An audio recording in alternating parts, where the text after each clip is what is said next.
So, hello everyone.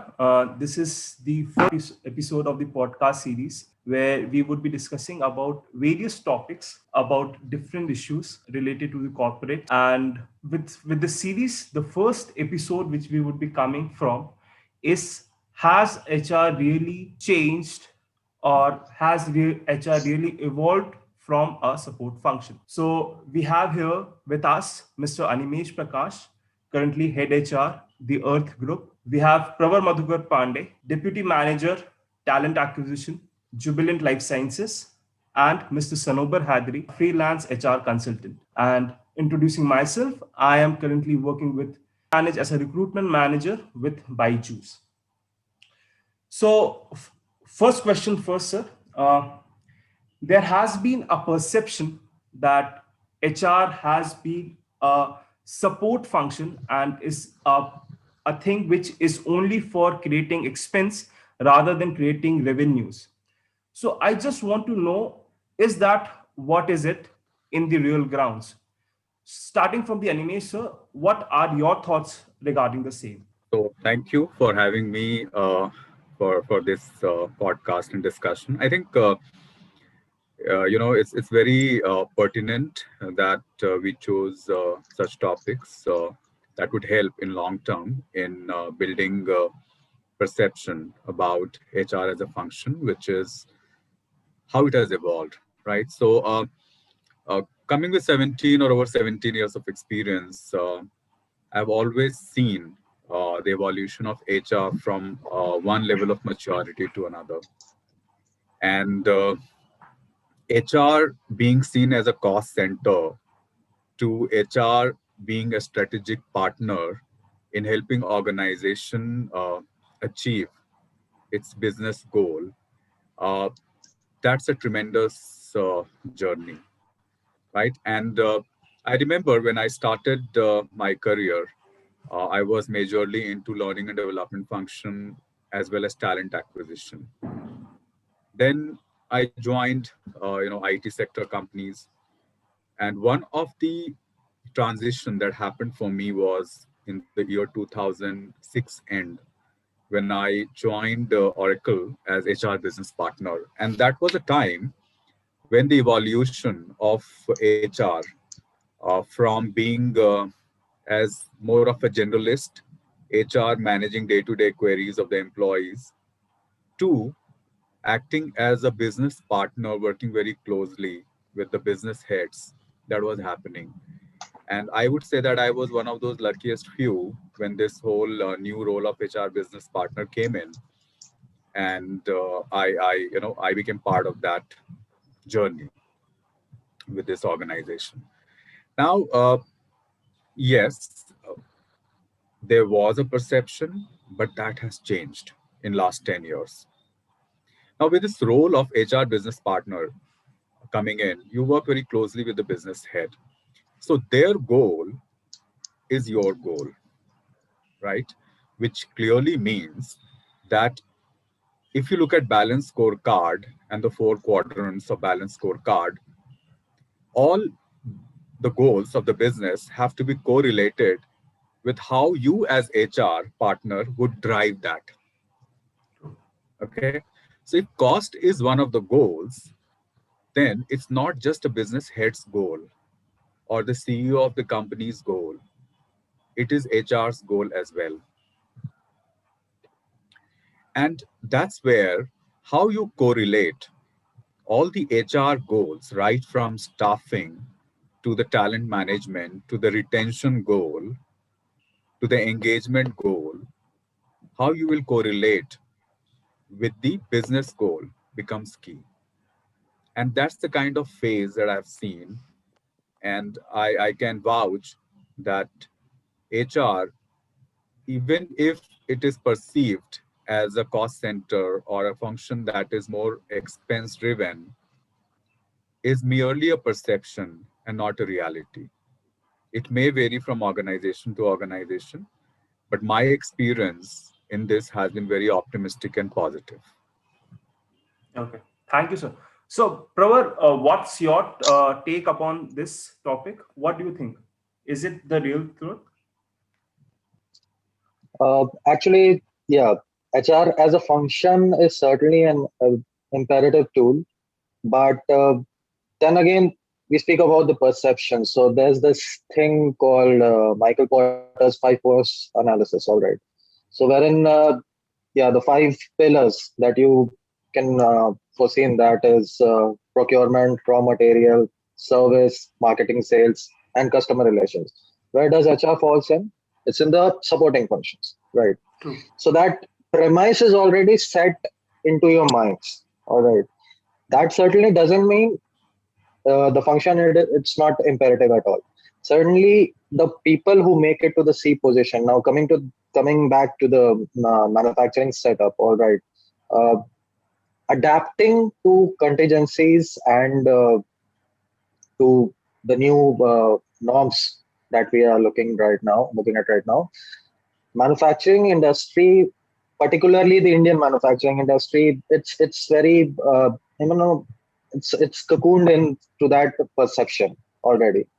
All right, and to adapt to things uh, as and when they come in, so they don't have that strategic I mean strategic vision that they need to adapt to something new. All right, that's what I believe. But then again, the the cost center, the cost. I mean, speaking of manufacturing setup itself, you can't run a manufacturing setup without the help of HR. That's something that's very pertinent that has sustained over the years. And regardless what people believe in, I mean, even the C positions, people at C position, you can't do away with HR. I can give you an example now. Before this Corona mayhem took over, all right, I know of this company wherein the employees were asking for laptops. All right, now laptops and refurbishing new systems, all that jazz. So the top strategic and the executives were of the opinion that no, we shouldn't go ahead with it because it's just a cost factor, and we'd rather provide them with systems, desktops. And suddenly, 2 months down the line, 60 days down the line, Corona took over. Now, thank God that this industry and this company I'm talking about was in the, I mean, essential services sector. All right, and they had to squash their plans of not providing laptops to the employees. But then again, when they saw the potential, now when they started setting up these systems, everything was there already. you know this IT function, totally aligned with HR. The HRIS function as a separate entity itself, not aligned with the IT function but more aligned to the HR function, which it should have been from the start. That has evolved. Now, certainly, Corona played as a catalyst and did emphasize the role of HR as an important function and not just as a cost center. I mean, whenever we talk about HR specifically in the manufacturing, also in the IT sector, also in the services sector, they perceive it as just an you know entity which would assess engagement activities or training sessions. Talent acquisition is somewhat now, as we spoke earlier, they have outsourced it. They have consultants now. They just assess and finalize upon the prospects. So they have that perception. But down the line, they have understood and they must understand that, yeah, HR is imperative and it is here to stay, regardless of the fact that whatever we are looking at. I mean, you can see how the customer services function has evolved over the years. All right, it has been outsourced as well, but HR as a total entity hasn't been outsourced. Now, Elon Musk and Mr. Ma might talk about outsourcing the entire HR function, but contemplating that idea is very jarring. So yeah, that's my idea. Certainly, the parameters haven't changed. Cost is an important factor while assessing every attribute. I mean, even with HR, cost is something that that's a judging parameter.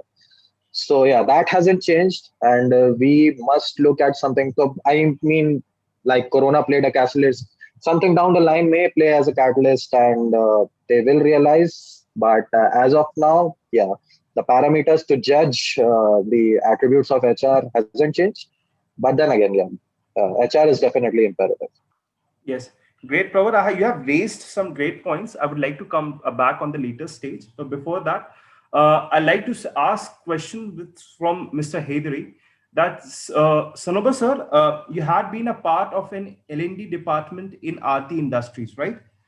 So L&D True. is in department. L&D is in department which is considered as a very cost-centric department because when you do the training and when you give the training, the results would be not so soon, would not be so specific after the training period. The results would be very long driven. So in that case, when we have to show the values to the business and to show the difference which we had created is on a very difficult side. So on that basis, how difficult is there for HR to show their importance towards the business?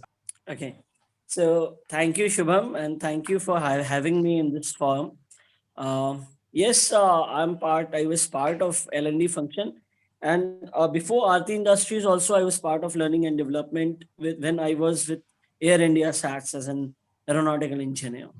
So this is a very important component and important part of any organization, that is learning and development, and we call it as a capability building or capacity building program of an organization. Now coming to your question, that how training is one of the very cost centric program run in the organization to develop the employees, and the question that you have highlighted, that the result, the ROI, result on investment, is it's a long term process. So we, the training professionals or capability building professionals, we divide the result ROI, result on investment, into segments, that is a short term and long term.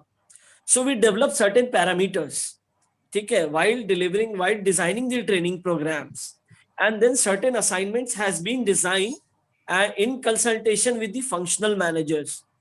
Say you are an electrical engineer, you have been inducted into the organization, and an electrical engineer graduate has come to the organization as a fresher. Now he has been given certain assignments, and then upon having an HR professional discussing with the functional managers, the electrical managers, the functional heads of that particular function, we design certain assignments on short term and long term basis. And we usually use the Kirkpatrick's model to assess the impact of the trainings. So training is one of the important component that has been designed and that has been imparted to employees to develop himself, grow himself, learn, grow, and contribute to the business. So it is something which is the food, to survive in the organization. If no training program is being designed, he will not develop and he will not contribute. And if and everything is linked, if you talk about in HR jargon or HR language. So performance management system, your appraisal system, everything is like linked to the training department, right? So I must say that training is the nerve center of the organization, and it will be continuing process. And yes, it is a cost driven, but trust me, I have seen from my last 6 years of aviation experience and close to 2 years of HR experience, it is very good program, and the amount invested in training program is not wasted. Certainly it has Okay, contributed. I agree with Sanober quite a bit because uh, learning and development, is the key function and key part of the HR's role. Ultimately, how I mean, I would like to connect the dot, just very Yes. briefly what Sanober was talking about. One of the goal of any CEO or managing director of the companies is the capability building, right? Yes. Because if you're not going to raise the capability of the existing workforce, you can't achieve the ambitious goals that you have set, right? And when we say capability building, training, you must have heard 70-20-10 model, right? Sanober, Yes. Yes. because being Yes. part of the L&D, achieving 70-20-10 model, right? So 70 is on your job 10%, training, correct. The 20% is 10% is through your mentors learning, virtual learning, and 10% is classroom training. correct.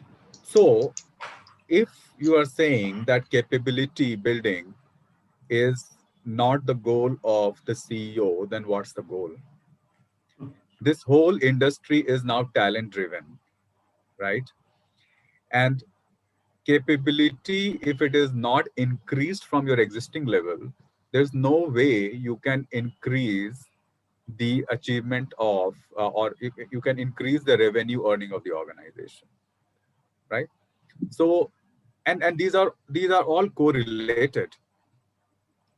Frankly, if you talk, same thing 10 years back, uh, they would still have said, okay, it's classroom training, you do that behavioral training and you are done.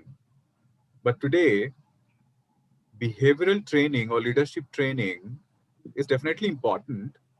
But after the 70-20-10 model coming in, how as HR or strategic partner, you are driving or you're focused on that on the job training, which is 70% of the 70-20-10, right?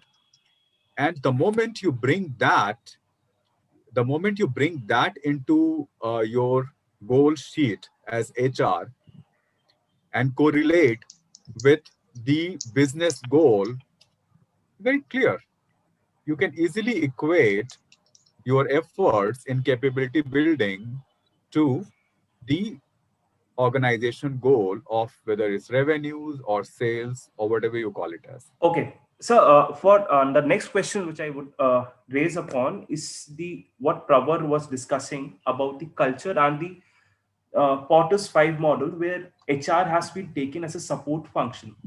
So, do you think there is something in the culture which has been there within the organizations, whether you take as in family-driven organizations or some organizations where HR has been taken as a cost center model, and they are not given so much of importance, and even one of the day I was talking with one of our seniors, and uh, they told me that we have to fight for our place. We are not given that much importance. Means if I being an HRBP, I was not called upon the business head meetings that was required, where my presence was required, and I had to fight for my own place. So my question is that why even that fighting has been coming for an HR to fight for their own place in the culture or in the for their existence in the organization. So, yeah, I mean, there are two categories of organization. One is which has reached that majority level wherein, HR is part of the business and discussions everywhere and plays a key role, right? So, yeah, that's true. But there is also a category of organization wherein HR might be a separate function, which is called upon only when needed, right? True. So, that would change if it has not changed in such organizations. That would definitely change. And why would it change? Look at right from how an organization is run, right? So, what let's talk about various functions of HR. Right from hiring to onboarding to training to retention discussions to managing the engagement to managing the discussions of employees engagement, managing issues, right? Acting as a bridge between the business and the employees. That's core part of the role of HR. Now, if all these things are happening on day-to-day basis, you cannot say that HR is a support function. right? HR is literally working with everyone in the organization in making sure that talent is engaged. If there are issues, it is raised by HR at right time with the business or whosoever is the right authorities so that the matters can be sorted out and things can be normal, right? So just imagine a world wherein on day-to-day basis, the focus is only on business and there is no one to manage day-to-day operations of what employees are managing, how they are thinking, how they are perceiving those interactions. What would happen? The same business would come to you and say that, what's happening, guys? Why this employee is disgruntled? Why this employee is leaving? What happened? Right? So now it's absolutely up to HR function. It's not only the role of the business head to call you in the business meeting, it's equally a role of HR responsible to ensure that how do I or how do we contribute to the business goal of the organization by correlating what I'm doing on day-to-day basis to the business goal. So until and unless the business would own the HR goal equally as much as HR tries to own and contribute, things won't change. Isn't retention a goal of business, True. Yes, it is. So, right? It is. It is. Yes. Uh, So a talent is on day-to-day working with his or her manager, right? So isn't that manager's responsibility to understand what's happening to that talent? If the True. talent is suddenly disengaged with work, will that single point of contact, which is HR, who would only know that, or even the direct manager would know that, or should know that? Direct manager should also know that, right? True. And then HR's role comes into picture to ensure that there is a neutral ears to the issues, and then it gets sorted. So, as HR, it's pertinent that we ensure that the talent related goals are equally owned by the business managers. And that's when so called place that you are missing in the business meeting, you will find it. True. True, sir. And with this question, I just want to point again to Mr. Sanober, sir, that, sir, as sir has rightly mentioned, that HR has to be a neutral party. They have to be, they have to create a balance. But to create for a balance, somewhere down the line, what happens that if something is there, if they are committing for the business, the employee will backfire them. Or if they are committing to the employees, the management would have that you are certainly somewhere cost centric, that this is not the thing which we should go for. What are your take on this? Okay. Thank you for this question. And yes, this is very important component of HR professional in the organization. Uh, Say you are an HR professional or HR person in the organization. Say a new role has been developed that is HRBP, Human Resource Business Partner or partnering role. So now what I have experienced and what I have seen and what I have learned is that, if you as an HR professional, first you need to equip yourself.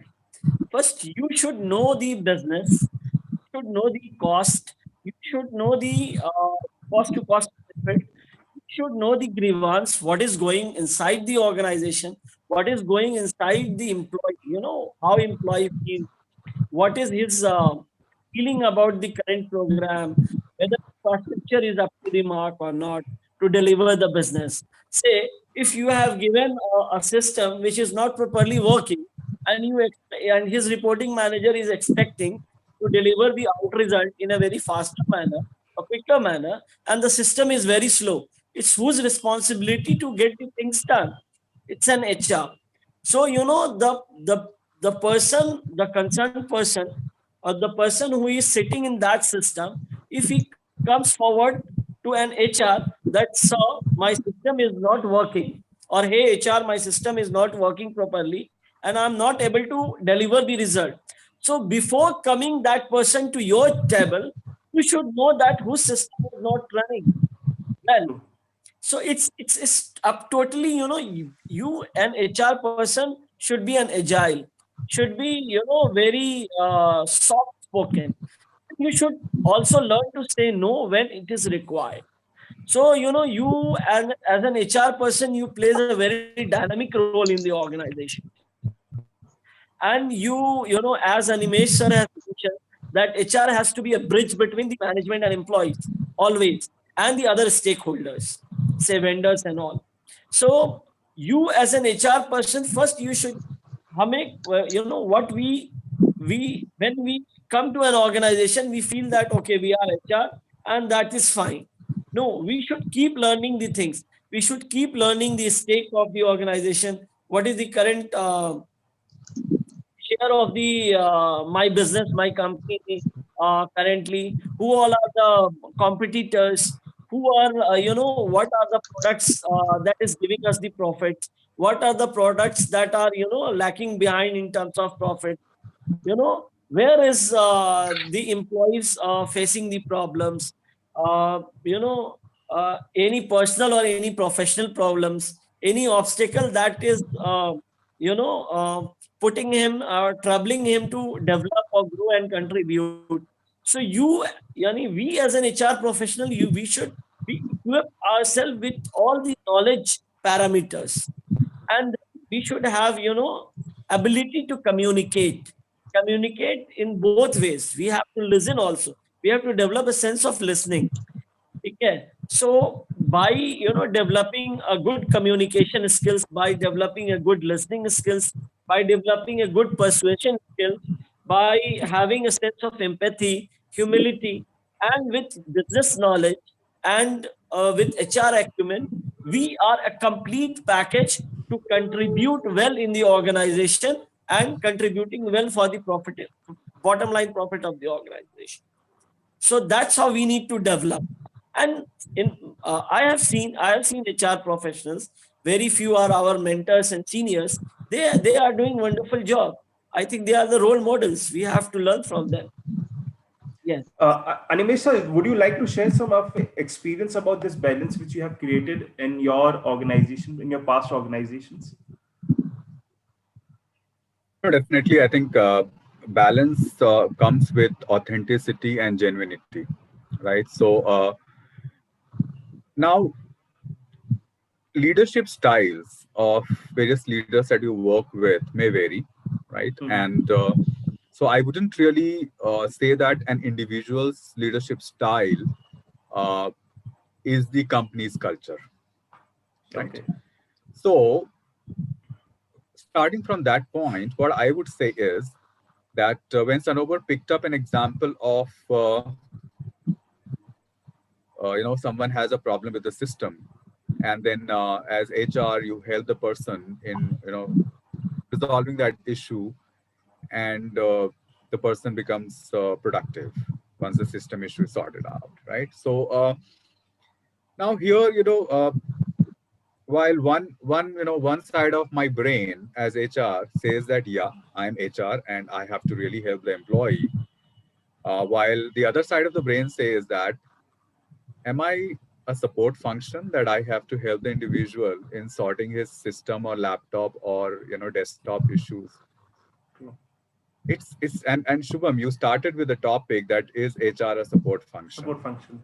Now, if you really on every day start solving their system related issues, then you definitely would become perceived as a Support. support function, right?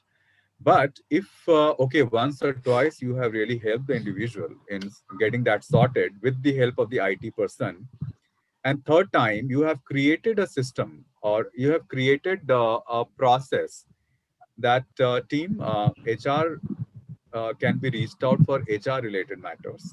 But for any system related issues going forward, this is the process. True. Yeah. So that's how you create a balance. I'm talking at a very administrative level because of the example that Sanober took, right? True, Uh, sir. Otherwise, Pravar, if you start solving system issue every day, then that may be an issue. So we should So, definitely try to constructively work towards such matters and help the organization. We're not saying that you have to say no, but you have to create a process so that tomorrow they don't come to you to get their system issue resolved, right? And that was number one. Now coming to how to create a balance, you have to create a level of trust and relationship first, okay? And wherever and whenever the opportunity arises to stand for what is right, and if you are able to do that, you are able to create that relationship of trust, authenticity, and both the sides would listen to you, okay? But if you all the time uh, be or remain one-sided, right? And it happens because many a times, uh, besides being a HR professional, you are also a human being, Human. right? So what happens is at many times, you when any employee or majority of the employees would come every day, you may start putting yourself too much into their shoes and forget that you are working for the organization which has its guidelines, which has its policies, right? And which has its own way of working, formal way of working. So the moment that emotional dilemma that you try to get into, then you forget that you are also wearing an organizational advocate's hat. Okay, so there are various examples wherein you will be able to correlate with one side, people on one side of the table, but you should not forget that you are also wearing a hat of HR professional who has to understand what organization's vision, goals, policies, processes are. And as long as you are able to work with those guidelines, I don't think anybody would be questioning what we are talking about here, right? And that's how you'll be able to create a balance. So you will be able to set the expectation of the employees also very realistically. At the same time, you will be able to also ensure that you have the trust and relationship of the management, because whatever you have done within the organizational guidelines so that even they don't question. That's how Uh, you create a balance. True, sir. True. Pravar, what's your take upon this balance issue? uh, as very rightly put forth by Nimesh sir and Mr. Haidri, that the HR being an intermediary, being perceived as an intermediary, must take a balanced approach. Or so it all boils down to two things. All right, and I'll relate this to your achievables and your deliverables. All right, so whenever speak of deliverables, there are two parameters. All right, ones are the tangible ones, which you can put forth very easily in numbers. The other ones are intangible. All right.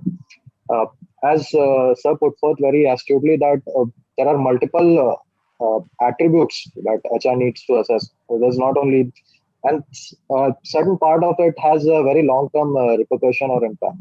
All right.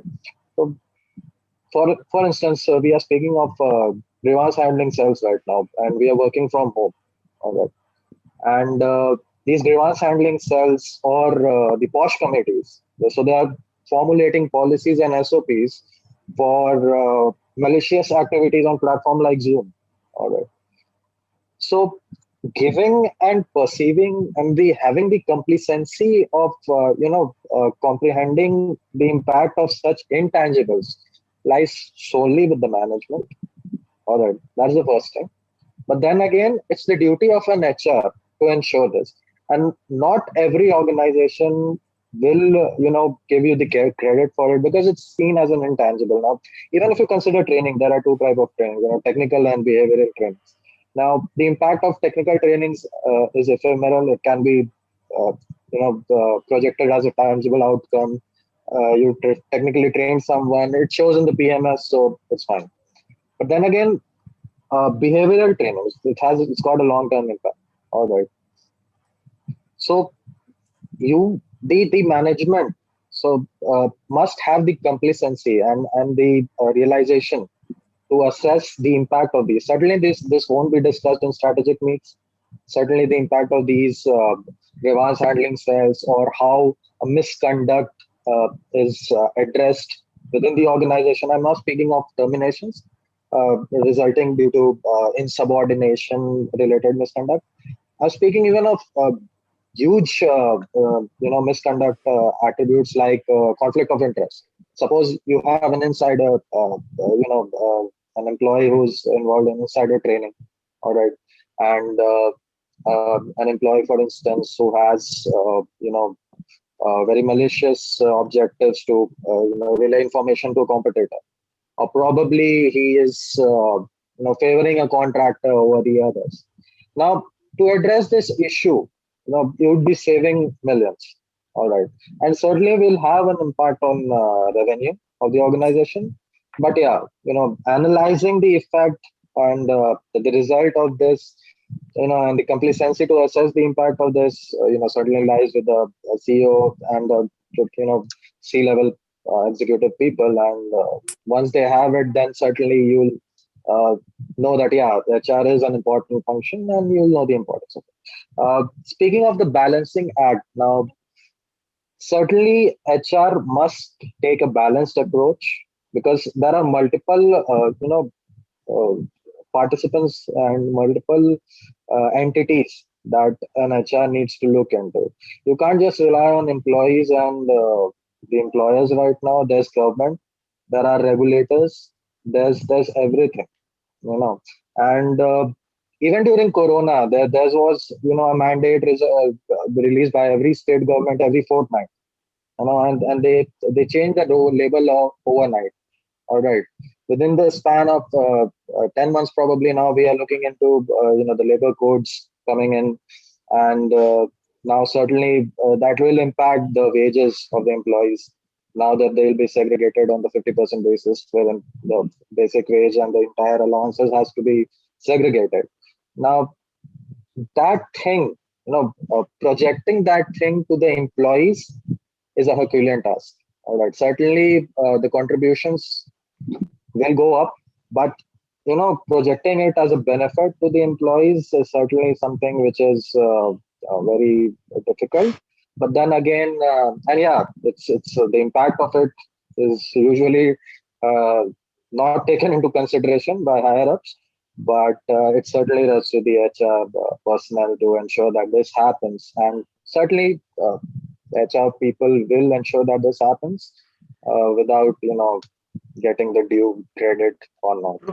True, Pravar. As you correctly mentioned, sir, don't you think HR is a thankless job where you just do something for the organization and nothing comes for you because you are the person who are changing, who are making the culture of the organization, who are doing something for the organization for the benefits of the people, going for the behavioral aspects as well, but that are not considered anytime because they are not measured on the cost metrics. The behavioral metrics are not even considered on the cost metrics and they are not compatible. So don't you think we are coming for a very thankless job that what environment or what cultures we have created, but we are never thanked or we are not appreciated for the same? Okay, so frankly, I have never experienced so far, such a situation wherein, HR has been perceived to be a thankless job, because HR has got so much of importance by both the parties. Uh, so it's all about how you see yourself, right? So the moment I see that, okay, I'm HR and I'm doing a thankless job, uh, that's how then I would consistently think, and I would create for my team, and my team will also think the same way, that okay, we are doing a thankless job. So if I'm HR leader, it's my responsibility to ensure that HR gets its due importance, its due positioning, and is not considered as unrecognized and thankless in the organization. And how would I do that? Uh, it there is a lot of it lies a lot of things on the HR leader's shoulder, right? To create that kind of image and impression about its team. So, as HR leader, do you recognize your team members like business recognizes these team members? If so, fantastic. That's a starting point. Uh, do you ask the business related question to your team members? Do you really ask, do you know what our business is all about? Do you know how we are doing? Are we growing? Are we not growing? Is our revenue growing? Is our revenue not growing? If you're not going to ask those questions as HR leader to your own team members, they will never be able to correlate with the organization's goal and business. And they will always think that my role is merely a support function. Okay. So, as HR leader, I would also create an environment wherein my team members, they're able to raise the right question and also question the managers and leaders when something is not going right or is not happening in the interest of the organization, right? But it has to be done in a way that would not affect adversely the relationship, right? Rather, how you do it holds a lot of importance. And that's what will decide your positioning in the organization. So if I'm able to raise the right question or right matters in the interest of the organization in an amicable way, or which is more solution driven, rather than questioning, just questioning will not help. You also have to at times go with the solution options, because you will be asked that question. Okay, Pravar, Sanober, Animesh, you have raised this matter. What is the solution you have? And if I say that no, I only have a question, I don't have a solution, then obviously you won't be able to build that credibility or trust. Because question anyone can ask. You can question even prime minister or president of the country. We keep on questioning, right, on various things. But if we are able to do something about it or propose a solution, that's when I become a partner to the business. That's when I get that place on the table of the business. Okay. Are we able to do that? That's a question that I am asking you guys. Yes, why not? Certainly, I mean, we must perceive ourselves more of an arbitrator between various entities, and not as a person who's not given his due credit, his or her due credit. And certainly, I mean, complacency is something that's hard to achieve for different people. Uh, Even I had, at a personal level, I may have few perceptions about the job, or how an organization is supposed to function, or whether my superior would be receptive about my ideas or not. But then again, if I don't take the initiative, I wouldn't never know. So yeah, uh, but just perceive yourself as an arbitrator. You may end up in a foot and a mouth situation, but then again, you would have that complacency that, yeah, I did take the initiative to resolve an issue. So yeah, That's that. So, That's how I put it. Pravar, I think that's a very valid. You are just talking one role, which is of an arbitrator. But let me tell you, you have to wear a different role. And the moment you realize in what situation, what role you need to play, uh, you will be happy, with Yeah. what you are doing or what we are doing as HR professionals. So, one of the role would definitely be the strategic contributor, right? Am I contributing? So, now though, and all the HR functions, right, from talent acquisition to managing talent, these all are open field for us and we have to contribute.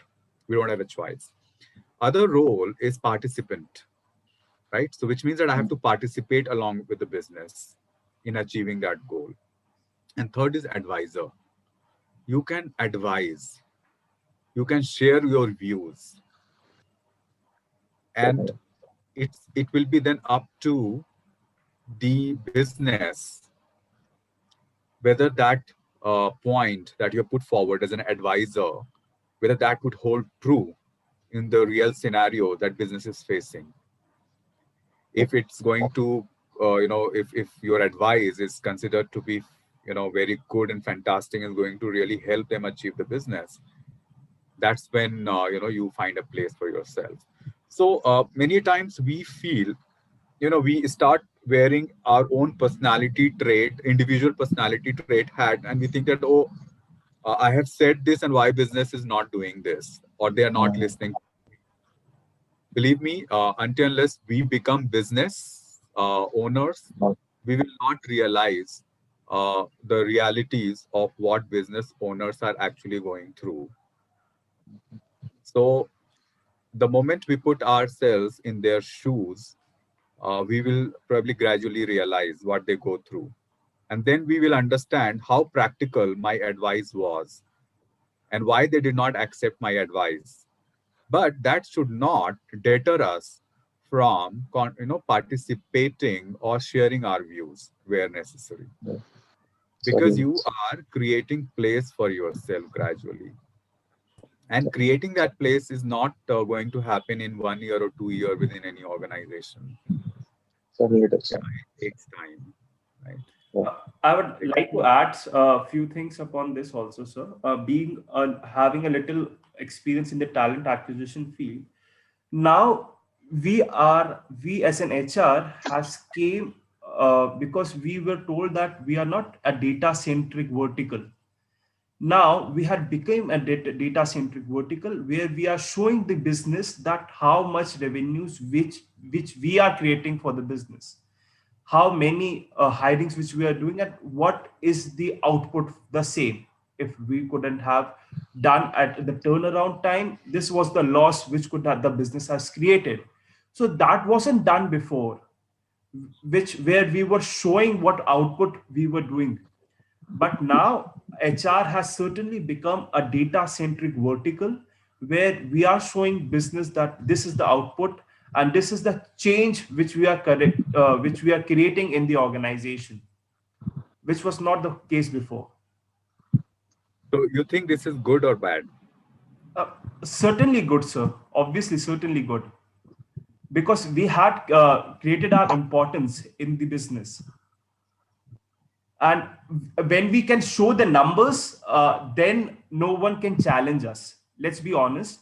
We have to, in when we talk on the table, we have to talk on the numbers. And we talk when we talk on the numbers, and this was the back foot. We were on the back foot previously, where we were not talking upon the numbers, but now that's not the case. Now even HR talks on numbers, and we talk pretty well that what is the business which we are creating for the business. Completely, and I think there is nothing denying that. So you said it right. That number is always number always impresses people. Okay. Now creating an impression through number is one thing, but I've always seen that how would this question often comes to all HR that okay, how would you convince the business to really sponsor, really fund any HR initiative, okay, which is new. say reward and recognition that you want to launch, and that requires certain funding from your business, because it is going to come from there only. So if you go to the business and they, okay, why should I allocate so much of fund to your reward and recognition, you would say that ultimately it is for your employees, your team members. I'm just proposing, no, my people are happy without this, there is Hmm. no need. True. Then what will be your next step? You have to rely on numbers, you have to rely on metrics. If your attrition is not showing a good trend, that will be your one reason why you really think that it's going to help. Uh, your all exit feedback that you have been receiving, and if that is showing somewhere feeling, people are getting unrecognized, people not getting due credit for the work that they're doing, uh, that could be another metrics that you can say that, okay, out of these many people, this is what it is. You do employee survey, right? Annual employee survey for engagement survey, right? Now, how many of you really leverage that to correlate with the goal of the organization? Very Honestly, few. But True. frankly, I had my own personal experience wherein every outcome of each and every element of the engagement survey results, we were given a mandate to convert that into HR measures or initiative to ensure that that engagement score improves the following year. And how are you going to do that? Only if you put an initiative, you plan in place, right?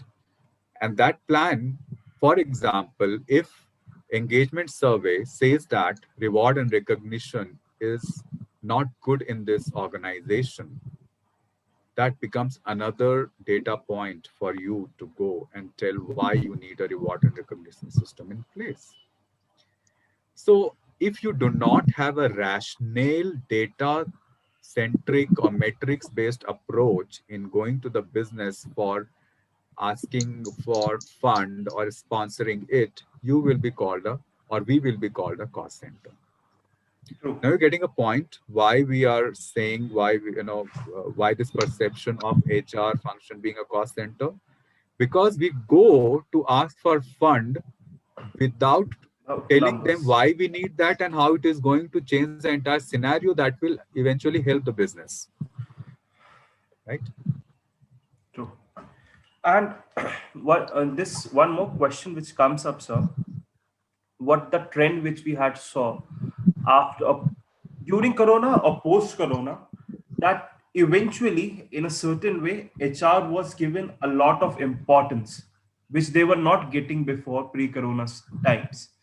So certainly, which we have seen, whether you take the emergence of industrial relations, which came up when the Maruti case happened, or the Britannia case happened, or the Honda case which happened.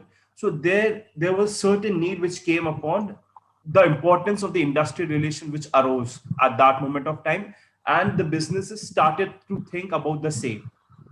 The same thing happened during the Corona and the post Corona, where the businesses have understood the importance of HR vertical to their organizations, that what is the difference which an HR could create if they are in the organization, and how beneficial it is.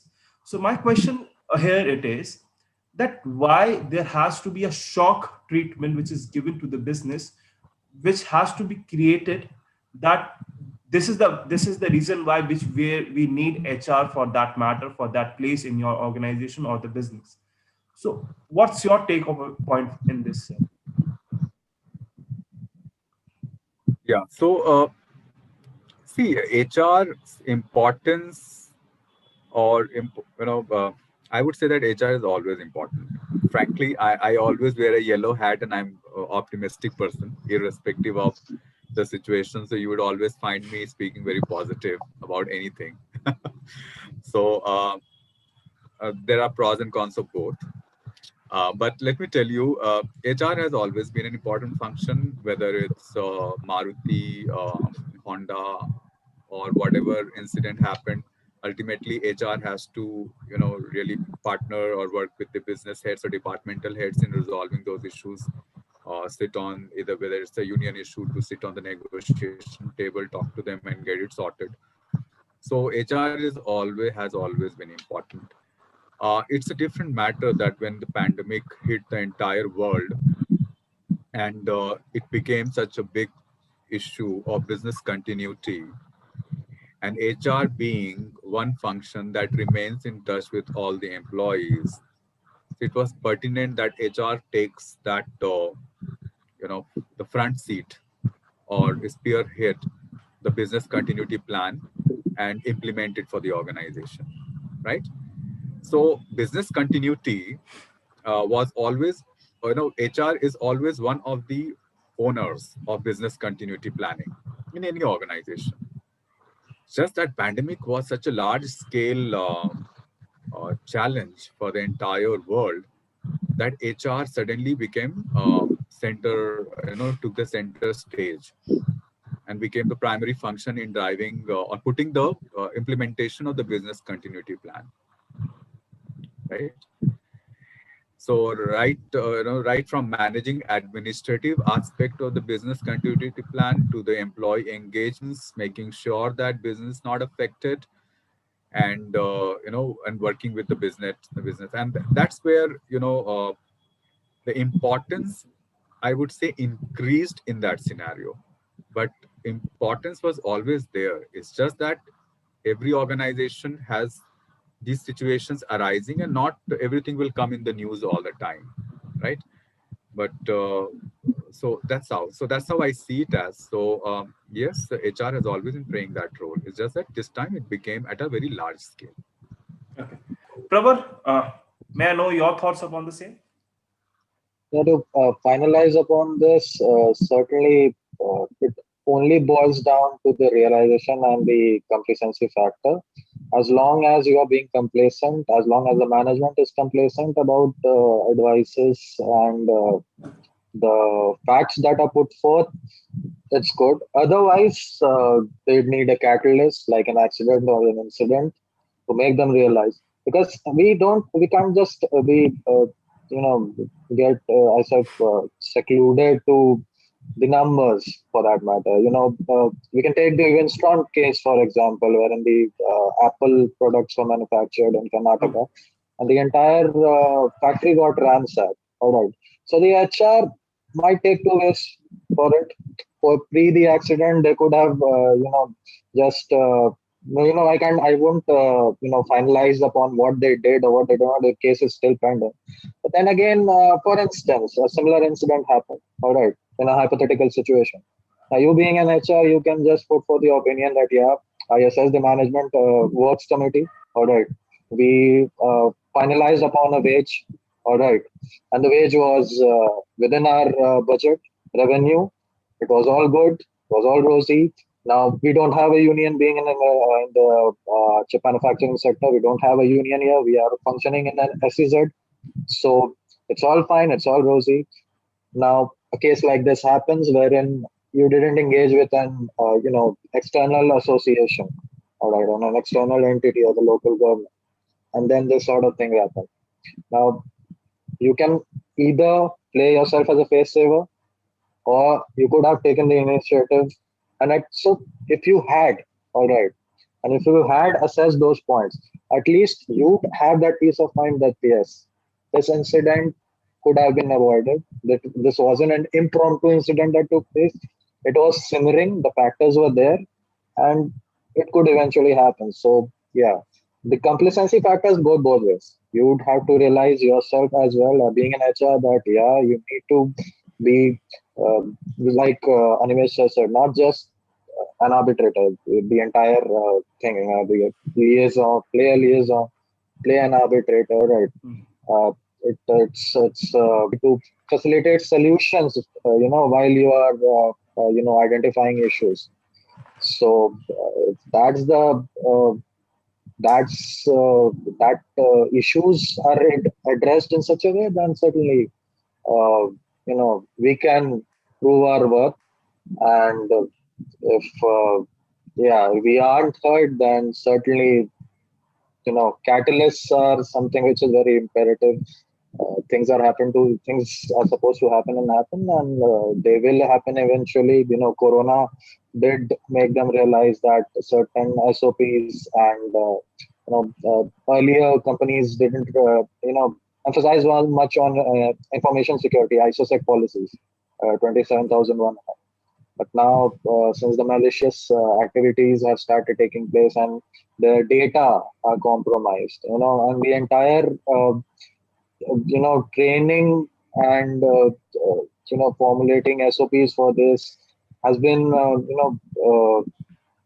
assigned to the HR team. So yeah, dealing with the contingent issues, being open to hearing out advice and advising with solutions is the way to go for HR. At least being an HR, we must do our jobs. The rest, boils down to the management team. So yeah, that's that. That's how I would like to finalize it. Okay. So I would like to end it up now. And before ending up, there's a question which I would like to throw upon Mr. Animesh Prakash. The sir, why do you think that there has been a perception that HR can't be a CEO or a managing director? What is your point on this, and how things are being changing in the real world scenario? Please throw some light on this. I think maybe it was more of again the thought process that what we think of ourselves, we become. So if we think that we can't become a CEO, we'll never be able to.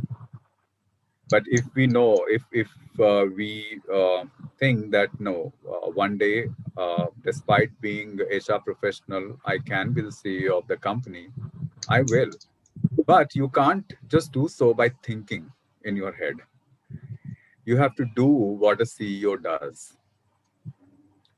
And best part is even pre-pandemic, but now post-pandemic, talent management has become so critical for every organization because it directly correlates with the productivity and output that it's the CEO's goal also. So who better than an HR, who can handle the talent related goals? So True. if there have been, by the way, I mean, I'm not saying just for the sake of it, but there are multiple examples. You look at the HR head of Xerox, HR head of General Motors, they all have become CEO of the company. MetLife, just go and, if you really research, you will find it. They all have become the HR, the CEO of the company, respective companies. And that has been possible because uh, the talent is key uh, to those organizations where the talent and its management is key to the organization, uh, irrespective of whether you come from the HR background or marketing or finance. If you're able to manage the whole thing well along with the business and revenues, you can become a CEO of the organization. So it has to be your thought. It has to be the action to convert those thoughts to reality. So if we'll keep on thinking that we are just a HR function, we have to simply support the organization, we are a cost center, we won't be able to become the CEO. The moment our thought changes from being a cost center to a revenue center, the moment our thought changes from being a support function to a key strategic partner to the business, we will become CEO of the organization. Mr. Pravar and Sanober, would you like to add something on the same? Amen to that. Certainly, regardless of what McKinsey Insights would suggest for manufacturing setups, wherein 70 to 80% of the project heads have become CEO, but trends are certainly changing. So, yeah, I mean, once we are the function wherein we address every issue, be it tangible or intangible. All right.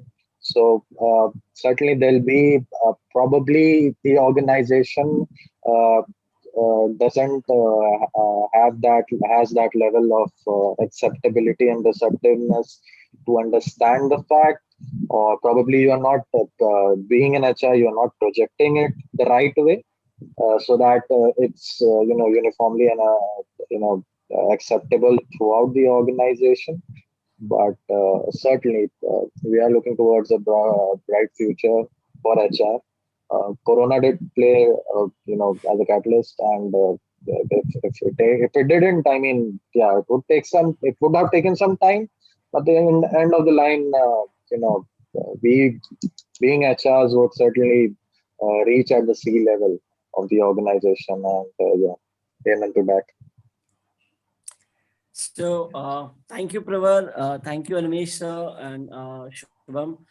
And my input about this particular question is yes, it totally depends on a person, a talent, because talent has no limit.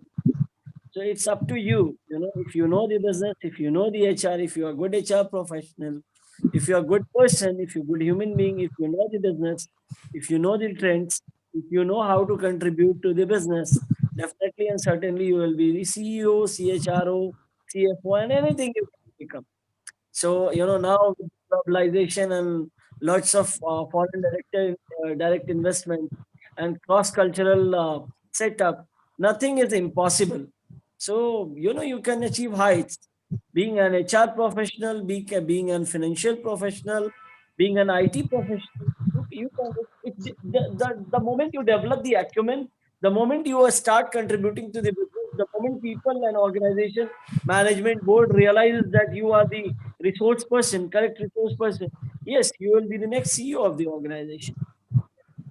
Yeah, certainly. I mean, just look at the example of those companies, the big fours, which went bankrupt into the 2008 crisis. All right. So had they listened and heard to the HR people and the whistleblowers and their own employees, all right, all those companies, the head of the head, the strategic decisions that took place, all the authority was rested with the CFOs and the CEOs, which were appointed from the finance sector or the sales background. But then again, when the entire organization got jolted because of the crisis, and they couldn't assess the parameters in a very aptful way. So just take a hypothetical situation wherein the CEO of that company would have been from the HR background. Now he would have that uh, uh, complacency that yeah, you must hear the whistleblowers, must hear our own employees. All right, sales numbers, tangibles that we talk about is not the only thing we must rest upon, and certainly this wouldn't have had happened. So yeah, that's that. That's how I'd put it out. Great, great. Thank you guys for giving your precious time. It was certainly great learnings which has been created upon this podcast, where young professionals like us will have that learnings that nothing is impossible, but we only have to be more of a business centric person. We have to be a business centric personnel. We have to widen up our spectrum. We don't have to be a short sighted person who is just receiving things and on a very smaller end and not looking at a very longer picture or a very larger picture. So yes, the things have been changed and it's changing, and one has to adapt things to be sustainable enough to show themselves and to show their presence. And HR has certainly created it somehow, somewhere or the other.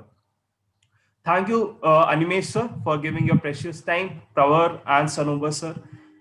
This was a very beneficial sessions which could be benefited for others. And certainly we would be coming for more such sessions where we would be coming out with many such topics and giving the real scenarios which is happening in the corporates. Thank you, everyone.